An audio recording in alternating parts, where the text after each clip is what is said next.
Hello students, तो आज हम लोगों का टॉपिक है फैक्टर एंड मल्टीपल।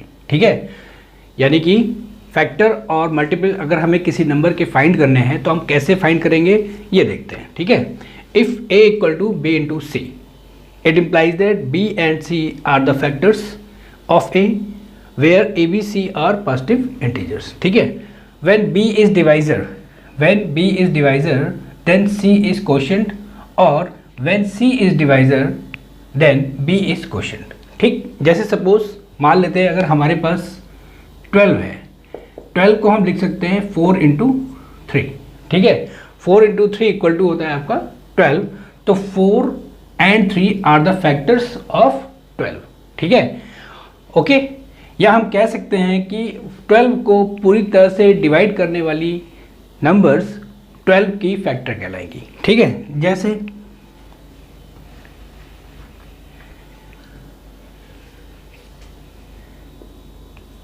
ट्वेल्व में अगर हम 2 का डिवाइड करते हैं देन 2 6 जा 12।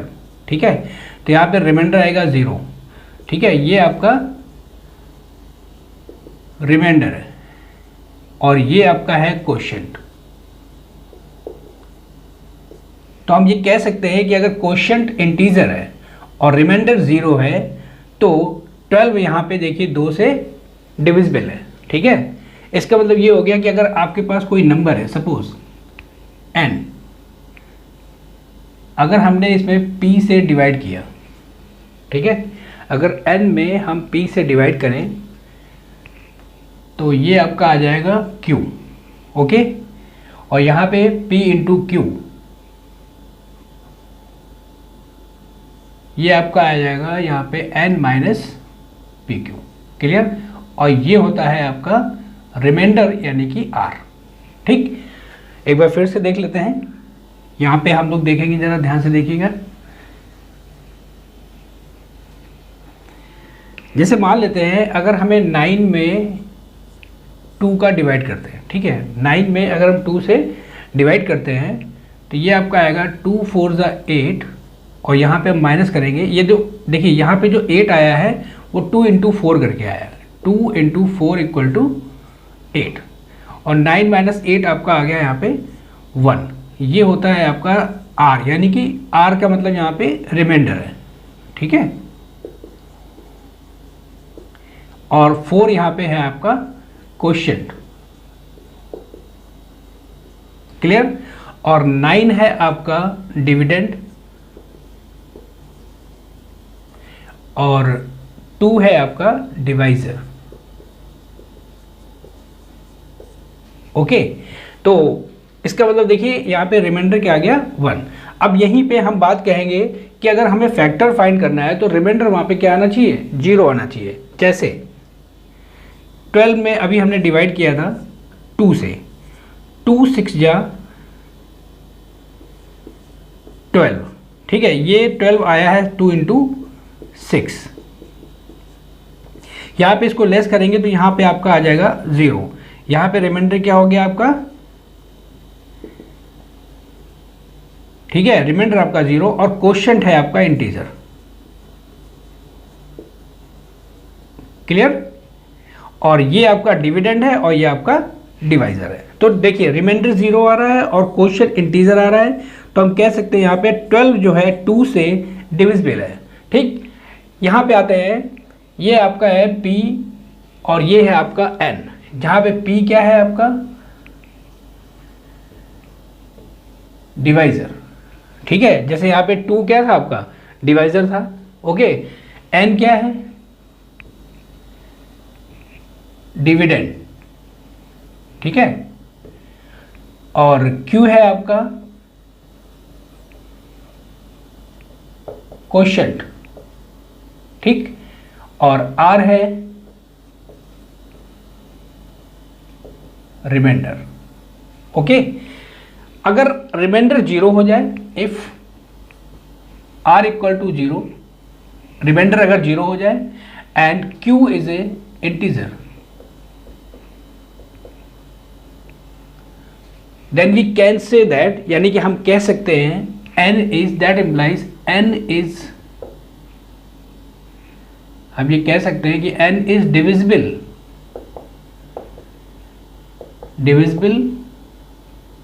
By p, n is divisible by p, ठीक है। या हम ये भी कह सकते हैं p इज ए फैक्टर,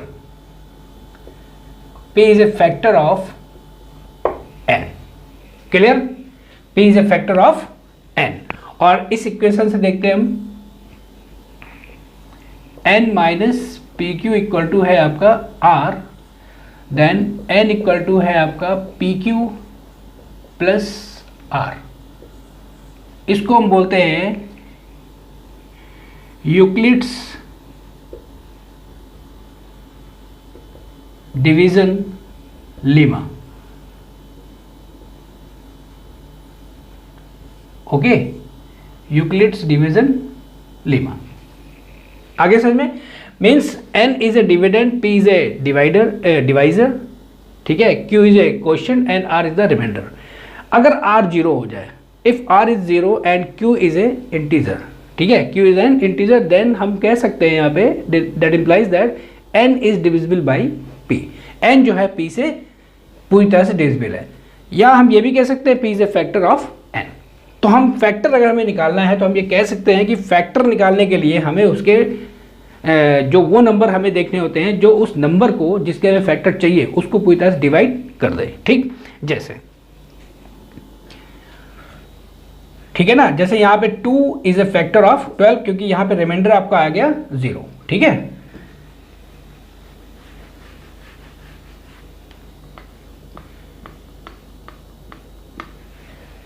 अब देखिए a equal to B into C, ठीक है, a equal to B into C. जैसे हमने कहा कि 12 इक्वल टू हम लिख सकते हैं 4 इंटू 3।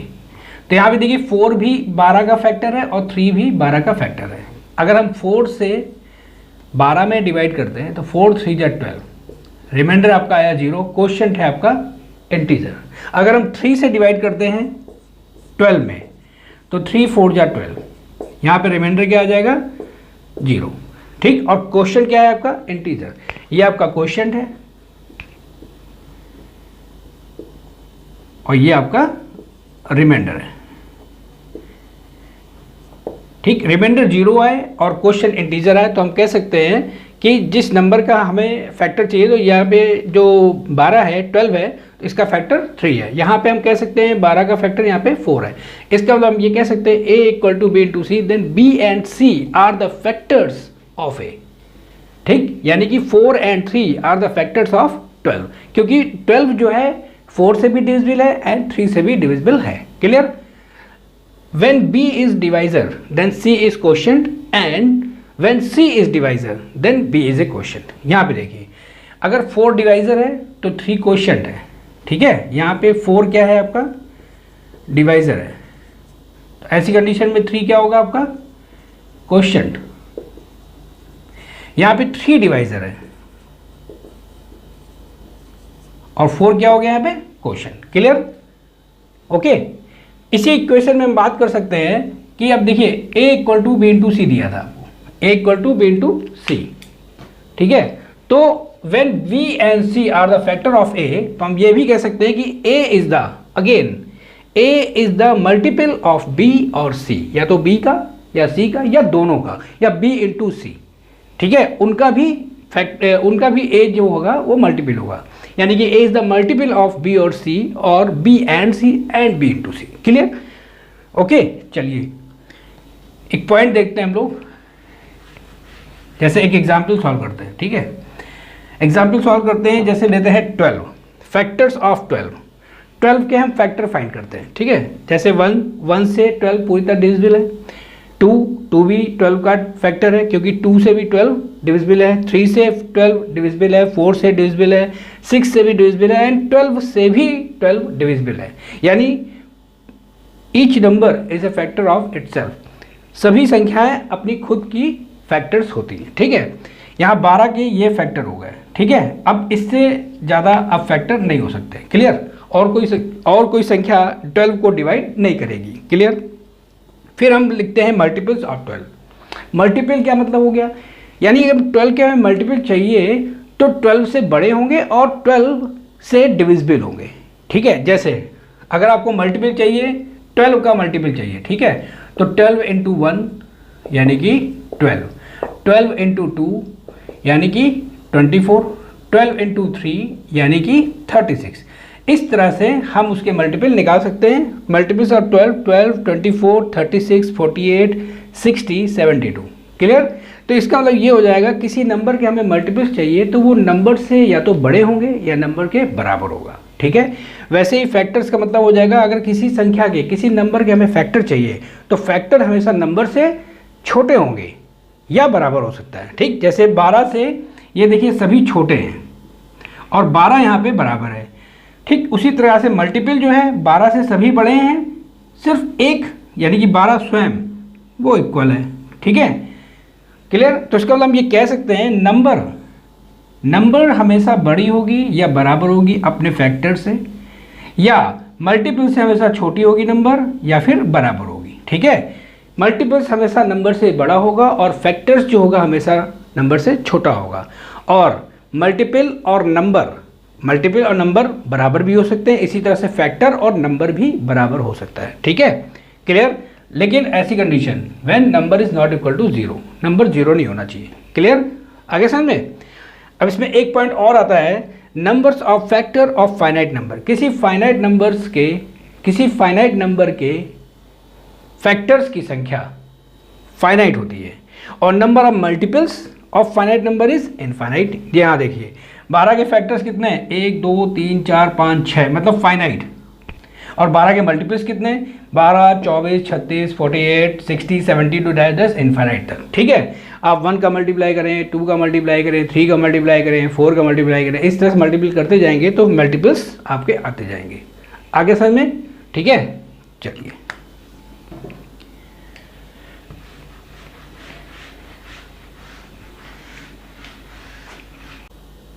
ओके, कुछ इंपॉर्टेंट पॉइंट्स हैं, जरा वो भी डिस्कस कर लेते हैं हम लोग। ठीक है, जैसे even plus minus even equal to even. ठीक है, जैसे मान लेते हैं 2 इवन नंबर्स हैं, उन्हें हमें प्लस करना है या माइनस करना है, मीन्स या तो एडिशन करना है या सब्ट्रैक्शन करना है, तो इवन संख्या ही आएगी। जैसे इवन ले लेते हैं 2 और 8।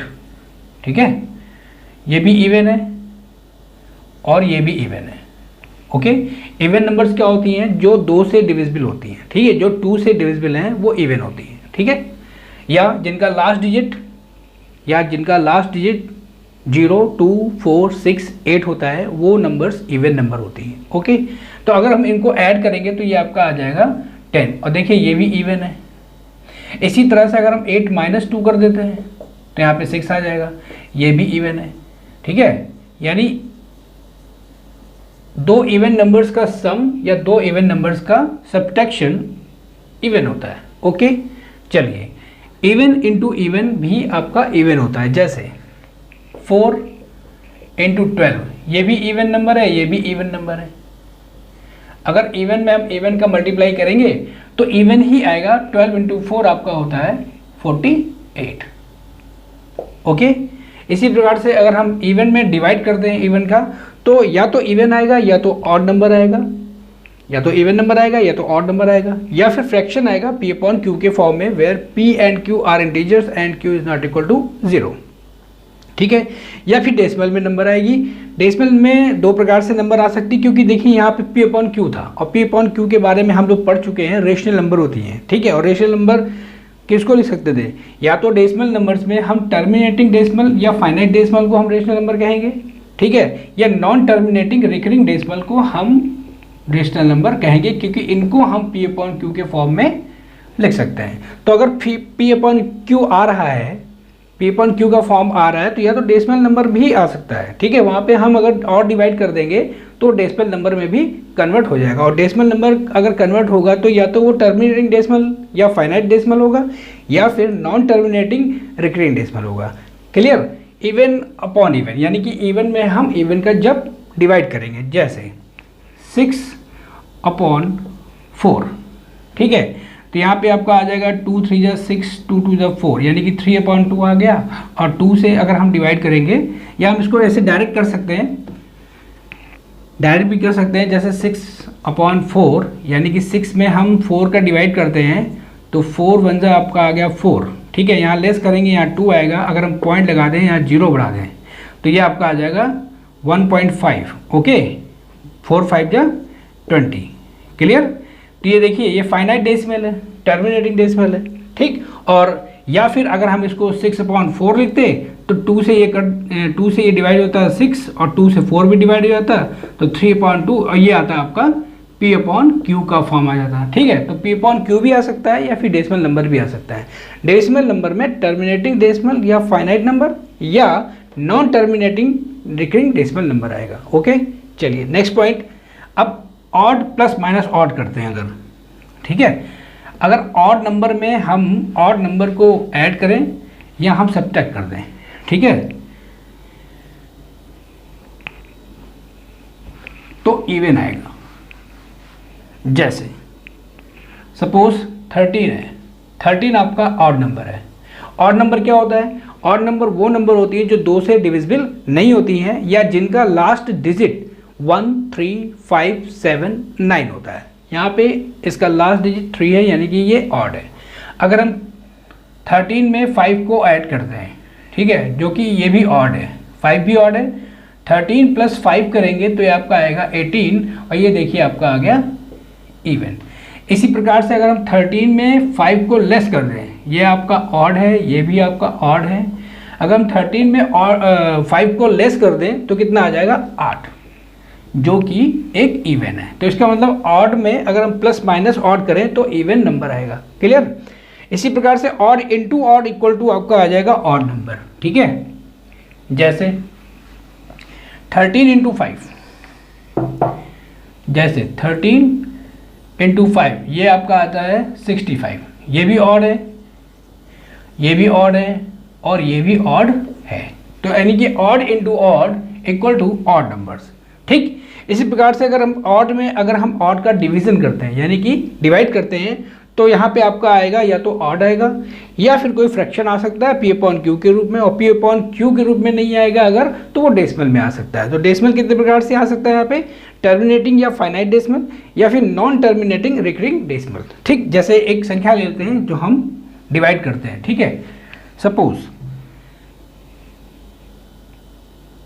ऑड में हमें ऑड का डिवाइड करना है तो 17/5 करते हैं, ठीक है। तो जब 17/5 करेंगे तो ये तो देखिए पहले से P/Q हो गया। हाँ, अगर इसको डेसिमल में अगर हमें फाइंड आउट करना है तो 5 में हम 17 का डिवाइड करेंगे तो 5 3 जा 15, यहाँ पे 2 आ जाएगा, लेस करेंगे, पॉइंट लगाएंगे और यहाँ 0 बढ़ा दें तो 20, 5 4 जा 20 और ये देखिए रिमाइंडर आ गया 0, यार यहाँ पे रिमाइंडर 0, ठीक है। अब देखिए ये क्या है आपका 3.4 इज ए फाइनाइट डेसिमल। ये या तो टर्मिनेटिंग डेसिमल भी इसको हम कह सकते हैं, ये आपका टर्मिनेटिंग डेसिमल भी हो सकता है, ओके। समझ में आ गया? चलिए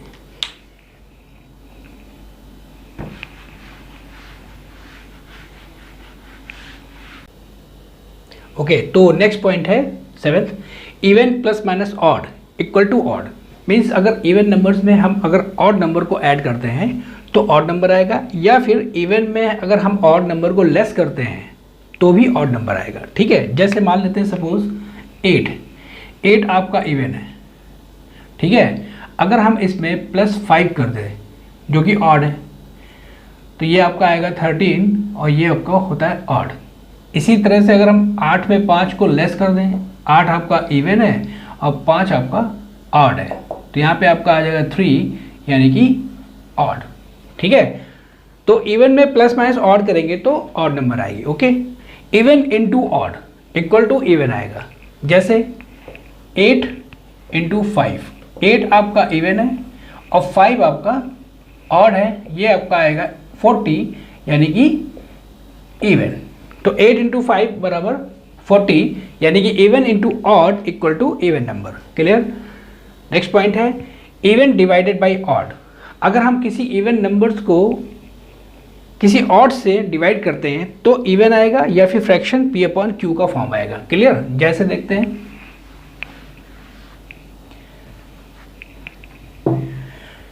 जैसे मान लेते हैं सपोज 12 है, 12 आपका इवन है, ठीक है, और वैसे 3 से डिवाइड करते हैं, 3 आपका क्या है ऑड, तो ये आपका आ जाएगा 4, और 4 क्या है आपका? इवन। ओके, आ गया। अब सपोज जैसे मान लेते हैं ये आपका 12 है जो कि इवन है, और इसमें हम 9 से डिवाइड कर देते हैं, ठीक है, जो कि ऑड है। 12 आपका इवन है और 9 आपका ऑड है, तो इसका मतलब ये आपका आ जाएगा, तो यहाँ पे 3 से ये डिवाइड हो जाएगा, 12/9, 3 4 जा आपका 12 हो जाएगा, 3 3 जा 9, 4/3, और ये 4/3 देखिए P/Q का फॉर्म आ गया, ठीक है। या तो P/Q का फॉर्म आएगा या फिर डेसिमल नंबर आएगा। अगर हम इसी को डेसिमल नंबर में कन्वर्ट करना चाहेंगे तो कर सकते हैं। जैसे 4 में अगर हम 3 का डिवाइड कर देंगे तो 3 1 3 1 आएगा, ठीक है। पॉइंट लगा दिया, 0 लगा दिया, तो 1.3 मतलब यहाँ पे 3 आ जाएगा, 3 3 जा 9, यहाँ पे 3 3 जा आपका 9, फिर से 1 आएगा, फिर 0 लगा देंगे तो 3 3 जा 9, ठीक है, फिर से 1 आ जाएगा। इसी तरह से 1.3333 आपका आता जाएगा। तो 4/3 को लिख सकते हैं 1.3333 डैश डैश डैश, या हम इसको ये भी लिख सकते हैं 1.3 बार। और ये देखिए ये कौन सी नंबर होती थी? ये आपका होता था नॉन टर्मिनेटिंग रिकरिंग डेसिमल्स, ठीक है। इसका मतलब नॉन टर्मिनेटिंग रिकरिंग डेसिमल भी आ सकता है, फाइनाइट डेसिमल भी आ सकता है। क्लियर? ठीक है।